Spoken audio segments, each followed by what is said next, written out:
ፕሮቴስታንቶች እኔ የገሊ ነኝ ብለን አንመጣም ቢሉ ራሱ ባይ ዲፎልት ግን ፕሮቴስታንቲዝም ራሱ ማለት ነው እኔ የገሊ ነኝ እንድትል ያደርጋል።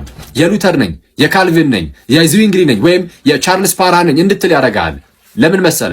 ፕሮቴስታንቲዝም ውስጥ ያሉ ዲኖሚኔሽኖች ወይም ግሩፖች ሁሉ የተመሰረቱት በሆኑ ግለሰቦች ነው። በሆነ ሰው የሆነ ሰው ይመጣና ይመሰረታል።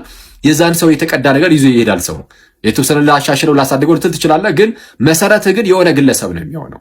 ወደ ቤተክርስቲያን ግን ዘወር ስትል ቤተክርስቲያን ጉባኤ ከመሆኑ አንጻር ኦኬ፣ የክርስቲያኖች የምዕመናን ህብረት ከመሆኑ አንጻር ጀማሪዋም ፈጻሚዋም ጌታችንና መድኃኒታችን ኢየሱስ ክርስቶስ ነው። በክርስቲያናችን ውስጥ ጌታችን ኢየሱስ ሊቀ ካህናትና ሐዋርያ ነው። የቤተክርስቲያናችን ራስ እርሱ ኢየሱስ ነው። እርሱ ሙሽራ ነው። ይህች ጉባኤዋ ደግሞ የኛ ቤተክርስቲያናችን የኢየሱስ ሙሽራ ናት።